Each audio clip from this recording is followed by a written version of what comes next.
Nu is het 's nachts nog aangenaam, maar de winter komt eraan. De druk op de daklozenopvang neemt toe. De Zeeuwse gemeenten trekken daarom extra geld uit voor meer bedden. En verder in het nieuws vandaag. Transportbedrijf failliet verklaard. En het is nazomeren tijdens de herfstvakantie.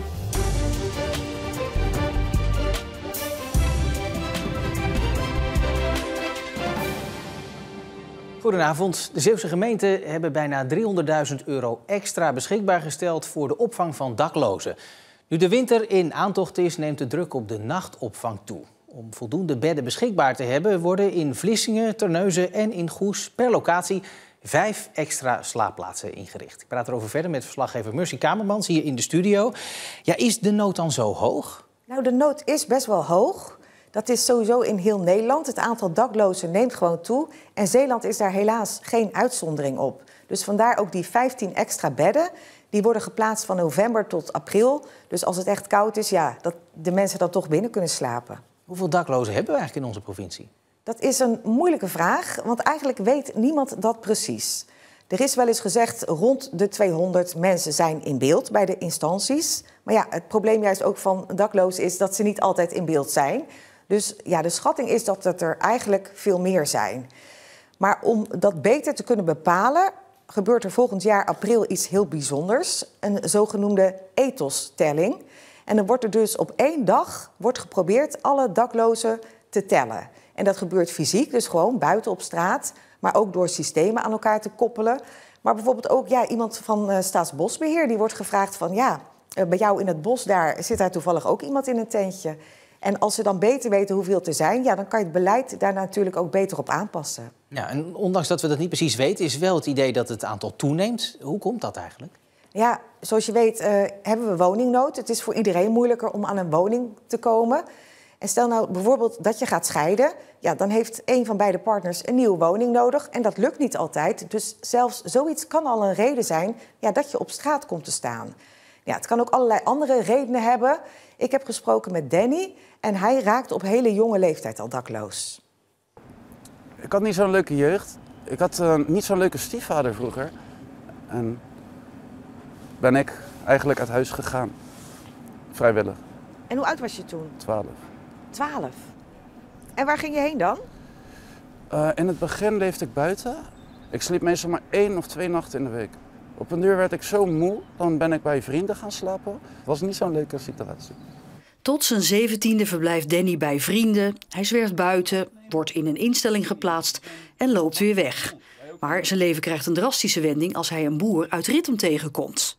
De boer die riep me, want ik had maar 1 schoen en ik had geen jas. En het was hartje winter met sneeuw.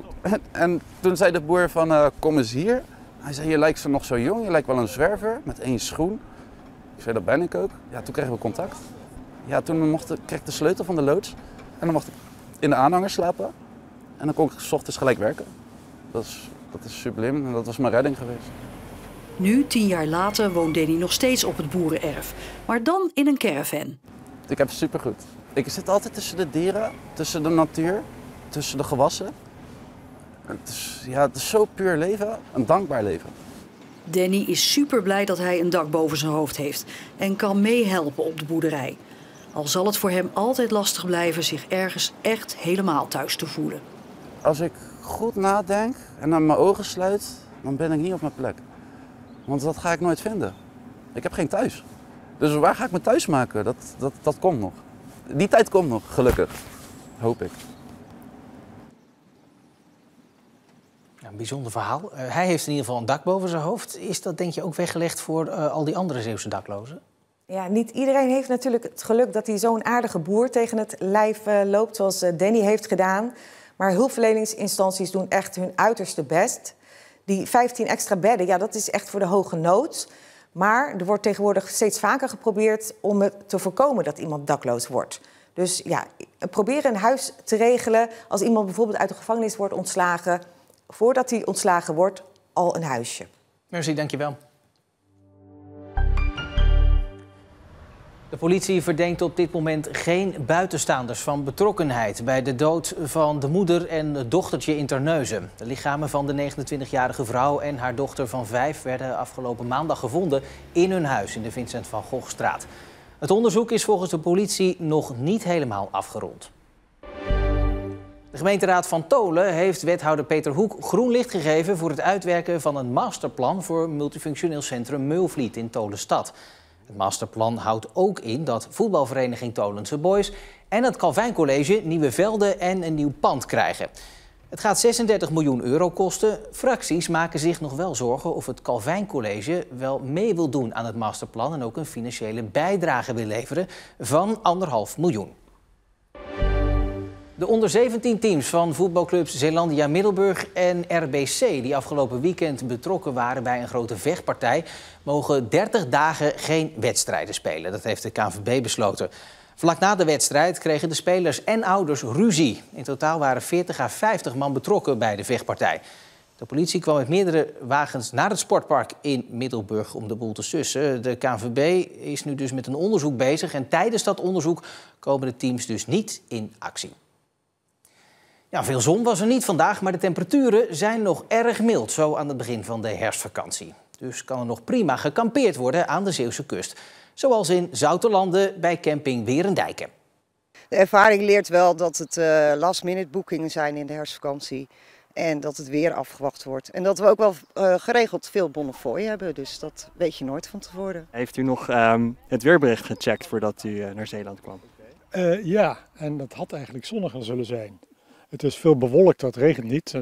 Dat gaat geloof ik ook niet gebeuren. Maar dat had eigenlijk, we hadden speciaal deze plek ook uitgezocht, zodat je de hele dag zon hebt, zou ik maar zeggen. Die komt daarop en die gaat daaronder. Maar ja, die gaan we misschien niet zien. Bewolkt of niet, ook veel Duitse vakantiegangers blijven de Zeeuwse campings vinden. Hier is de helft Duits. Wat is die eerste Eindruck daarvan? Dass es sehr angenehm ist und schön ist. Was natürlich aufwendig ist, man muss hier ständig über die Dünen laufen, ja. Aber dafür habt ihr ja schöne Treppen. Und auch mit dem Hund sehe ich. Warum? Ja, weil der Hund ist grundsätzlich schon immer bei uns dabei. Der bleibt nicht zu Hause. Der ist sozusagen wie ein Kind, für was wir grundsätzlich überall mit hinnehmen.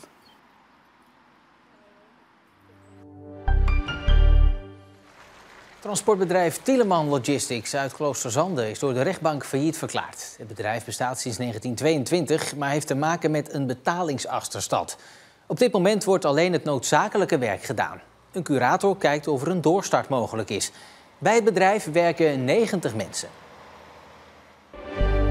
In het Belfortinsluis ontbeten deze basisschoolkinderen uit Katzand samen met burgemeester Marga Vermu. De kinderen werd bijgebracht dat precies die maaltijd niet overgeslagen mag worden.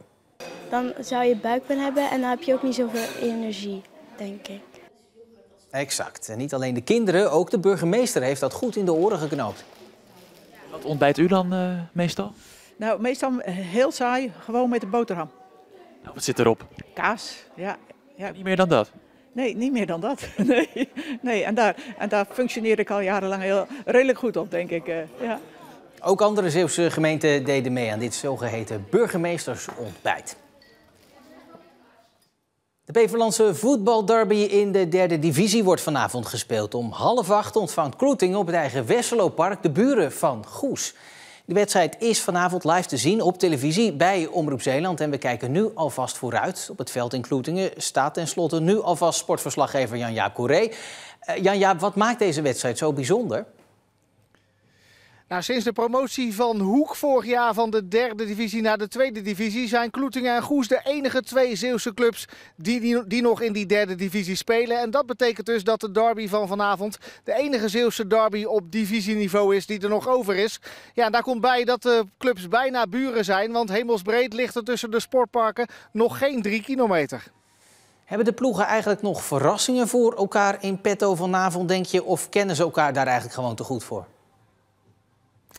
Nou, ik denk dat het wel lastig wordt om elkaar vanavond te verrassen. Zeker ook omdat de trainers elkaar zo goed kennen. Giovanni Sierenveld, de trainer van Goes, was vorig jaar hier nog werkzaam op het Wesselopark als trainer van de onder 23 van Kloetingen. En hij haalde ook zijn trainersdiploma onder de vleugels van de trainer van Kloetingen, Rogier Veenstra. Dus zal het ook voor die 2 vanavond een bijzondere ontmoeting zijn.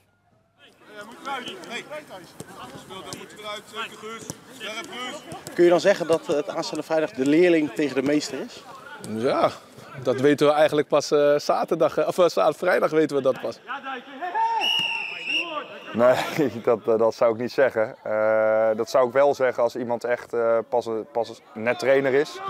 Maar dat is bij Giovanni niet het geval. Lijken jullie nou een beetje op elkaar als trainers? Nou, qua uiterlijk in ieder geval niet. Als trainer in sommige opzichten wel. Wat ik heel sterk aan hem vind is dat hij heel goed kan analyseren in een wedstrijd wat er gebeurt. En daar hadden we ook wel eens leuke discussies over. En ja, weet je, dat was gewoon heel fijn om dat op die manier mee te maken. Ik vind Giovanni wel een echte winnaar. Die kan echt over lijken gaan. En dat is op vrijdag komt hij hier maar voor één ding en dat is een goed resultaat. Jij hebt één voordeel, hè? Dat is? Nou ja, dat je vorig jaar het hele jaar bij hem in de keuken hebt kunnen kijken. En dat hij misschien geen enkel geheim meer heeft voor jou. Nee, ik denk niet dat het zo werkt. Ik denk dat ook Rogier zichzelf elk seizoen weer verbetert. Ik ben benieuwd. Ik weet natuurlijk wel welke spelers ze hebben. Maar wat ze gaan doen, hoe ze het gaan doen, ja, dat zullen we vrijdag zien. Kunnen van het veld. Ja, hoe gaat dat aflopen? Janja, wat verwacht jij eigenlijk van de wedstrijd?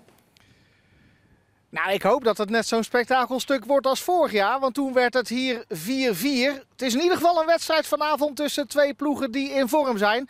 Want Kloetingen is de koploper in de derde divisie en Goes staat al wel 10e, maar heeft de afgelopen 5 wedstrijden allemaal niet verloren. Dat belooft dus wat voor vanavond. Ja, dankjewel, Tom. Nou, dat gaat dus beginnen rond 7:10. Dan begint die televisieuitzending vanavond en dan wordt er om 7:30 afgetrapt in die Beverlandse voetbalderby tussen Kloetingen en Goes. Er was vandaag veel bewolking met soms een beetje zon. Het bleef overal droog. Met temperaturen rond de 17 graden was het aan de zachte kant. Het weekend verloopt grijs met veel bewolking, een beetje motregen, 16 graden, rustig weer. Na het weekend volgen vanaf dinsdag wat opklaringen, meer zon. Maar dan valt de temperatuur wat lager uit. Tot zover. Zeeland nu voor vandaag. Straks dus die voetbalderby tussen Kloetingen en Goes hier op televisie vanaf even na 7 uur. Ik wens u voor nu alvast een heel mooie avond en een goed weekend.